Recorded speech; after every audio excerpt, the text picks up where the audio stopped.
بسا اوقات بہت سی محنتوں کا نتیجہ انسان دیکھتا ہے کہ ضائع چلا گیا. میں نے 10 سال محنت کی، حاصل کوئی نہیں نکلا. یہ ثمرات کیا ہیں؟ محنتیں، محنتوں کے ثمرات کا ضیاع. کوشش آپ نے کی، قسمت کی خوبی دیکھی ہے، ٹوٹی کہاں کمن، 2-4 ہاتھ جب کے لبے بام رہ گئے. Be prepared. ایک شاعر کے یہ اشعار ہیں، وہ کمیونسٹ تھا، میں نام بھی نہیں لیتا، لیکن یہ کہ یہ اسی انقلابی، چونکہ ان کا بھی ایک انقلابی نظریہ ہے، انقلابی عمل میں یہ سارے مراحل آتے ہیں. کوئی سیٹ بیک آیا، فرض کیجئے کوئی ناکامی ہو گئی، تو اپنے ساتھیوں کو دل بندھانے کے لیے یہ فصل امیدوں کی ہمدم اس بار بھی غارت جائے گی، سب محنت صبحوں شاموں کی اب کے بھی اکارت جائے گی. میرے نبی کے ثمرات کا جو لفظ یہاں آیا ہے، وَنَقْصٍ مِّنَ الْأَمْوَالِ وَالْأَنفُسِ وَالثَّمَرَاتِ، سب محنت صبحوں شاموں کی اب کے بھی اکارت جائے گی. دھرتی کے کونوں کھدروں میں پھر اپنے لہو کی کھاد بھرو، پھر مٹی سینچو اشکوں سے، پھر اگلی رت کی فکر کرو، پھر اگلی رت کی فکر کرو، جب پھر ایک بار اجڑنا ہے. ایک فصل پکی تو بھر پایا، تب تک تو یہی کچھ کرنا ہے. ایک مقصد ہے سامنے، انقلاب برپا کرنا ہے. ایک کوشش ناکام ہو جائے کوئی پرواہ نہیں، نیکسٹ. پھر تیار رہو ناکامی کے لیے. ایسا نہ ہو جو انگریزی میں کہتے ہیں hope for the best but be prepared for the worst. ایسا نہ ہو کہ دوسری مرتبہ ناکام ہو کے بددل ہو جاؤ، تمہاری ہمتیں جواب دے جائیں. نہیں، پہلے سے تیار رہو کہ دوسری مرتبہ بھی ناکامی آئے تو آئے، لیکن جب تک کہ کامیابی حاصل نہیں ہوتی ہمیں یہ کام کیے چلے جائیں. دیکھیے سیرت میں آیا کہ نہیں یہ واقعہ. بدر میں مسلمانوں کو فتح ہوئی تو احد میں زک پہنچی کہ نہیں؟ 70 صحابہ شہید ہوئے کہ نہیں؟ اگر ان کی ہمتیں جواب دے جاتی تو گاڑی کیسے چلتی آگے؟ تو فرمایا وَلَنَبْلُوَنَّكُمْ بِشَيْءٍ مِّنَ الْخَوْفِ وَالْجُوعِ وَنَقْصٍ مِّنَ الْأَمْوَالِ وَالْأَنفُسِ وَالثَّمَرَاتِ. ہم تمہیں لازم آزمائیں گے، خوف کی کیفیت سے، فقر و فاقے کی کیفیت سے، بھوک سے، جان کے نقصان سے، مال کے نقصان سے، محنتوں کے حاصل کے ضائع ہو جانے سے. وَبَشِّرِ الصَّابِرِينَ، اور اے نبی بشارت دیجئے صبر کرنے والوں کو. الَّذِينَ إِذَا أَصَابَتْهُمْ مُصِيبَةٌ، وہ کہ جب ان پر کوئی تکلیف آئے، کوئی مصیبت آئے، کوئی آزمائش آئے، قالوا انا للہ وانا الیہ راجعون، وہ یہ کہیں کہ ہم اللہ ہی کے ہیں، اللہ ہی کی طرف لوٹ جانا ہے. یہ وہی انداز ہے جو میں نے فارسی کا شعر سنایا تھا آپ کو کہ سرے تسلیم خم ہے جو مزاج یار میں آئے.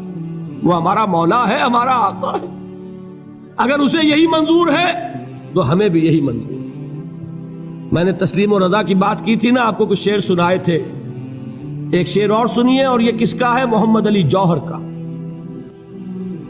ایک مرتبہ جیل گئے، ان کی ایک بیٹی جوان بیمار ہوئی، فوت ہو گئی. باہر چھوڑا انگریز نے، جاؤ بھائی دفن کر دو بیٹی کو. دوسری مرتبہ جیل گئے، دوسری جوان بیٹی اسی مرض میں مبتلا ہوئی.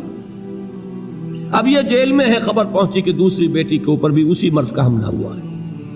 ایک نظم لکھی ہے جس کا آخری شعر یہ ہے، تیری صحت ہمیں منظور ہے لیکن اس کو نہیں منظور تو پھر ہم کو بھی منظور نہیں.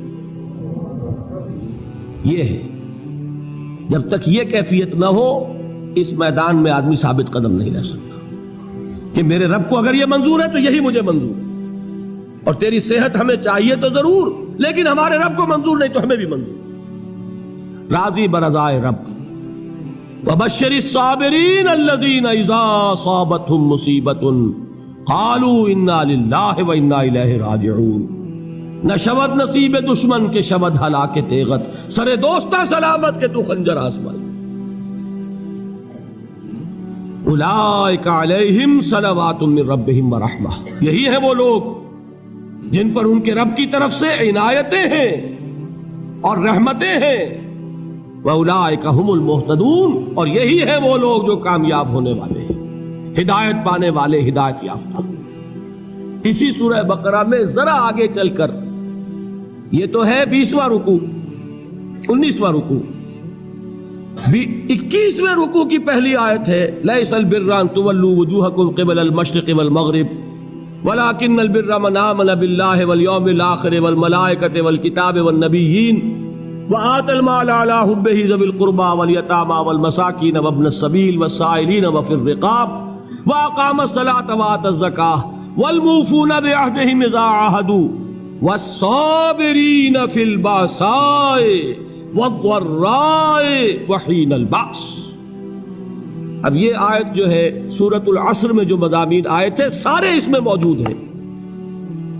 وہاں ایمان کا لفظ آیا، یہاں 5 ایمانیات کی تفصیل آ گئی، اعمال کی تفصیل آئی، اور آخری بات وہاں کیا ہے وتواصوا بالصبر، اور یہاں کیا ہے والصابرین فی البأساء والضراء وحین البأس. اور صبر کرنے والے، اصل نیکی ان کی ہے جو صبر کریں. کس میں؟ جنگ کے وقت. ذرائے باسائے، باسا کہتے ہیں فقر اور فاقہ. واحد آئے گا باس تو اس کے معنی جنگ، اور باسا جمع میں آئے گا تو فاقہ فقر بھوک. اور ذرائے جسمانی تکلیف، ضرر جسمانی تکلیفوں میں صبر کرنے والے، فقر اور فاقے میں صبر کرنے والے، اور جنگ کے وقت صبر کرنے والے.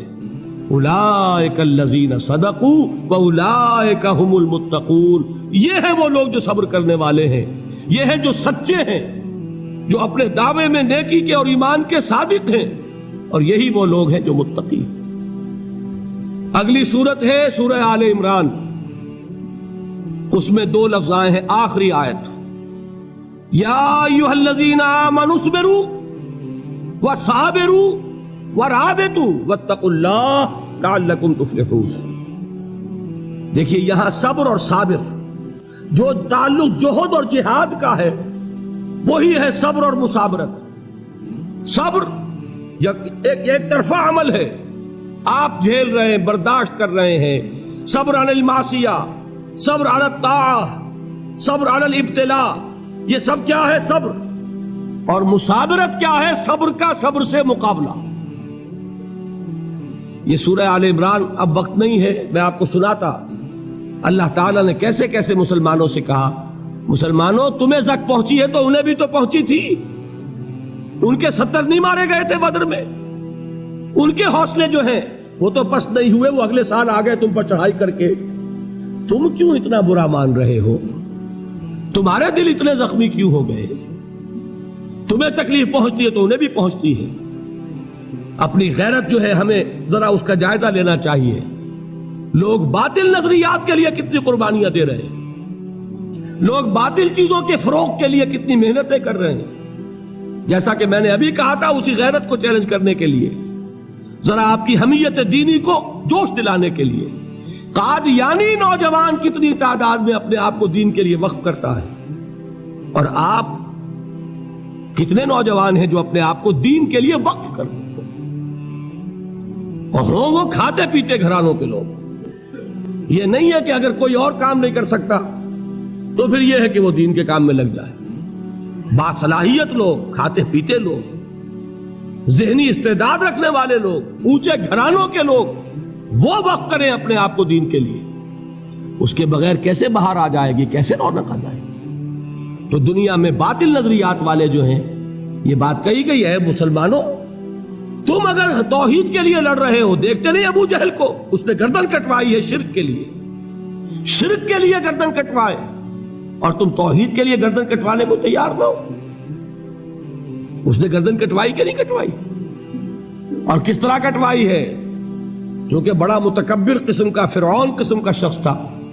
جب گردن کاٹنے لگے تو کہتا ہے ذرا نیچے سے کاٹنا، تاکہ جب تم نیزے کے اوپر چڑھاؤ میرے سر کو تو اونچا نظر آئے، معلوم ہو سردار کا سر. وہ بدبخت مرتے ہوئے بھی جو اس کی کیفیت تھی نا، اس کو ذہن میں رکھیے. تو یہ اس لوگوں نے قربانیاں دی، جانیں دی. تو فرمایا اگر تم ان سے زیادہ قربانی نہیں دو گے، یہ نوٹ کر لیجئے اس کو، مجرد اگر حق کو غالب کرنا اللہ کے ذمے ہو تو آنے واحد میں غالب کر دے گا، تمہیں تکلیف ہی دینے کی ضرورت نہیں. سمجھ رہے؟ کیا اللہ کے مقابلے میں کوئی باطل کی طاقت ٹھہر سکتی ہے؟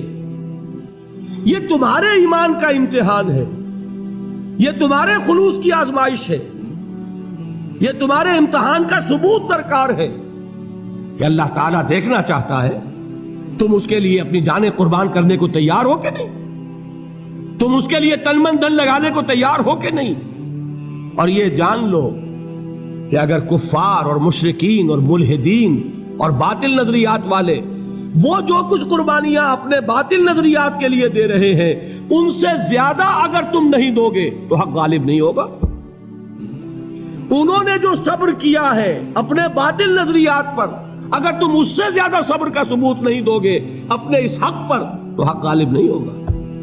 اس لیے فرمایا یا ایھا الذین آمنوا اصبروا وصابروا، نہ صرف یہ کہ صبر کرو بلکہ صبر میں اپنے دشمنوں سے آگے نکلو، ان کے صبر سے بڑھ کر صبر کرو۔ وَرَابِطُوا، مرابطہ کہتے ہیں چوکس رہنا، ہوشیار، پہرا دو، ایسا نہ ہو کہ دشمن جو ہے غفلت میں تمہارے اوپر کوئی حملہ جو ہے کر بیٹھے۔ وَاتَّقُوا اللَّهَ، اور اللہ کا تقوی اختیار کرو، لعلکم تفلحون، تاکہ تم فلاح پاؤ۔